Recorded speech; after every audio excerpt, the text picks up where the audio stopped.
उत्तर प्रदेश सरकार की उत्तर प्रदेश में लगातार अराजक तत्वों के खिलाफ कार्यवाही हो रही है, परंतु कहीं न कहीं कुछ घट ही जाता है। घटना नगर कानपुर की है। ईसाई धर्म के अनुयायी का आरोप है कि प्रत्येक रविवार को प्रभु यीशु की प्रार्थना सभा नगर के कई स्थानों व चर्चों में होती है। आरोप है कि नगर थाना नवाबगंज, कोहरा, गोविंद नगर, स्वरूप नगर में आराधना सभा चल रही थी। कुछ लोग आए और सभा को चलने नहीं दिया और चर्च के बाहर फोटोग्राफी करने लगे। ईसाई समुदाय के अनुयायी सभी के लिए प्रार्थना करते हैं, देश की खुशहाली तरक्की के लिए प्रार्थना करते हैं। पिछले कुछ समय से अल्पसंख्यकों पर इसी प्रकार के दबाव, डराना, धमकाना और मॉब लिंचिंग की घटना बढ़ रही है। यह लोकतंत्र की आज़ादी नहीं है। रिपोर्ट फिरोज अहमद, कानपुर से, न्यूज़ दर्पण के लिए।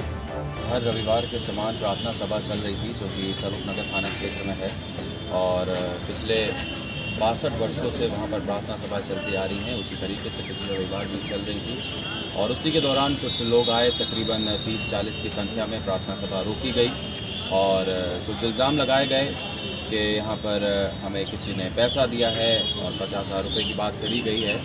और वो व्यक्ति जो इस बात को कह रहा है उसको ना तो कभी इस मोहल्ले में देखा गया है, ना हमारे किसी जानने वाले ने उसको देखा है, लेकिन फिर भी वो व्यक्ति बता रहे हैं कि हम में से किसी एक ने उनको 50,000 देने का और शादी कराने का, नौकरी देने का उनको प्रलोभन दिया है।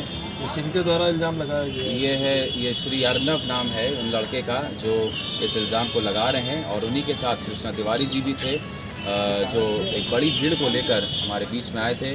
और आज संबंधित अधिकारी के पास आए हैं, तो आपको किस तरीके का आश्वासन दिया गया? जी, आज यहाँ अधिकारी जी के पास आके उन्होंने आश्वासन दिया है कि इस प्रकार की कोई घटना, क्योंकि जो कानपुर शहर में कई चर्चेस में हो चुकी है, कई जगह आराधनाओं को रोक दिया जाता है।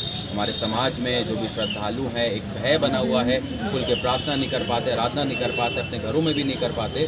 तो उन्होंने ये आश्वासन दिया है कि इस चीज़ की वो जांच करेंगे और बिना किसी पक्ष लिए एक निष्पक्ष जांच को करके जो सही चीज़ है उस पर वो फैसला लेंगे। और आश्वासन दिया है कि आगे से इस प्रकार की जो आराधनाएं रोक दी जाती हैं, बड़ी भीड़ आती है, लड़ाई झगड़ा होता है, वो सब रुकवाया जाएगा। कुछ इस केस में प्रॉपर्टी का भी कुछ इशू आ रहा है, कुछ कनेक्शन है क्या उस प्रॉपर्टी से, कुछ इस केस का?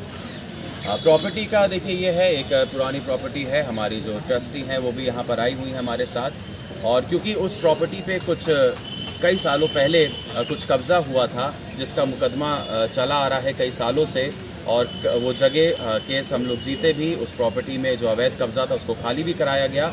एक परिवार जो अभी भी वहाँ पे रुका हुआ था उसकी ओर से कुछ ऐसे प्रोवोकिंग शब्द कहे गए हैं, उकसाने वाली बातें कही गई हैं, जिस वजह से ये सारा मामला उठा है।